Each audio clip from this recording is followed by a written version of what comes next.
Let's now turn our attention to slide number 8, and this is the high-level rollout schedule. We prepared the first draft plan to document around what the internship program could look like by January 23rd. We're now communicating information to interested employers. We want to finalize the demands specific to employers by February 18th. And what we're really getting at here is that we want to understand from each participating employer how many interns do they desire for the summer. We want to complete the 2 networking and information sessions by February 27th. We want to have the virtual career fair up and running such that we can either close it or have it have been open for a significant period of time by March 27th. The hope would be that by March 27th, the virtual career fair has been open for approximately 3 to 4 weeks. And contingent upon the level of interest expressed by intern candidates and the number of candidates interested employers are seeing, we would decide whether or not the virtual career fair would stay open past March 27th. Again, we'd ask that the employers have their selection process complete by April 30th. We'd want to have any and all related organizational readiness complete by May 8th.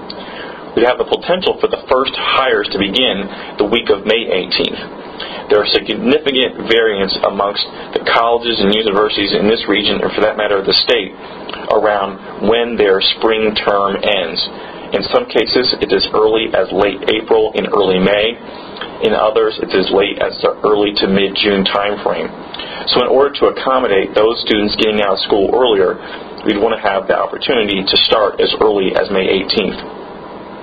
We would look for the majority of the hires to begin and actually have a formal program launch the week of June 15th. So, as an example, those individuals that would start early, they could begin on the job and begin actually contributing to their host employers as early as May 18th. The formal launch of the program and some formal orientation may not actually incur until the official start of the program the week of June 15th. We would really decide upon how much activity would begin as early as May 18th by the number of students we actually have starting early. Let's now turn our attention to slide 9. Slide 9 really outlines the high-level design elements of the internship experience.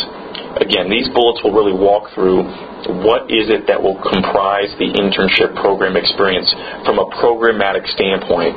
This does not speak to the day-to-day on-the-job experience, but really the elements that make this a formalized internship program. First and foremost, every participant would participate in a formal orientation. We would really go as far as having a scripted first week experience.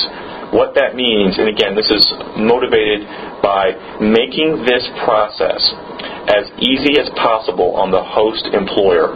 We really want to be able to provide them a toolbox and ask that they execute against it. Not that they're left thinking, what do I do next? But they simply have to reference the tools that have been provided. That's the whole idea behind the scripted first week. We want to ensure that everybody has a meaningful, value-added, and a real welcoming first week. So we would design that and script that such that it would be as simple as following the list.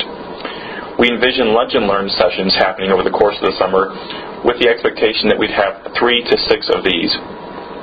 These would likely come in the form of virtually hosted webinars. They would occur during the lunch hour and would really be geared towards the learning and development of the interns that chose to participate.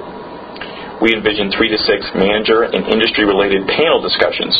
These have the potential to occur virtually or in person.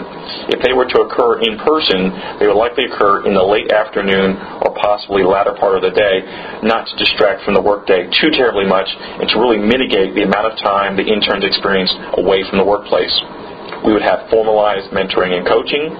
We envisioned 1 to 2 community service projects. There's a couple of ideas that really motivate us to want to have the community service projects.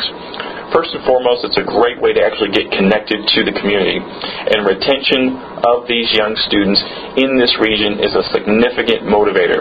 So we want them to feel connected to the community beyond just the fact that they might attend college or university here. Secondly, social consciousness is a huge element of the millennial generation. They want to very much feel like they're not only doing good, but also doing well. So we want to give them the opportunity to do good things in this community by way of the community service projects. we would look to plan 1 to 2 social and networking events that would really bring together the entire population of participating interns. We would have a formalized performance and talent management process that would speak to goal setting at the beginning of the summer and a regular review of performance formalized at the mid and end of summer points.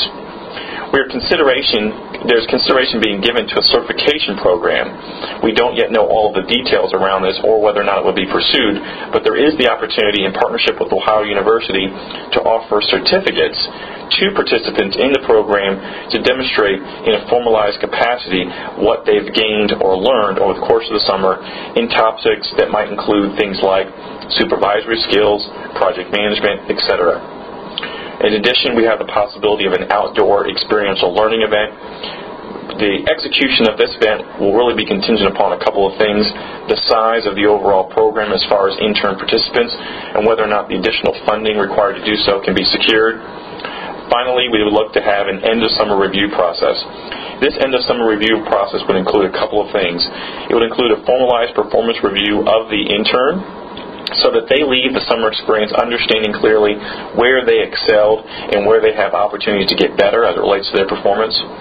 That may also include a formalized report out on their behalf or presentation to persons internal to their organization regarding the projects they pursued and the related outcomes.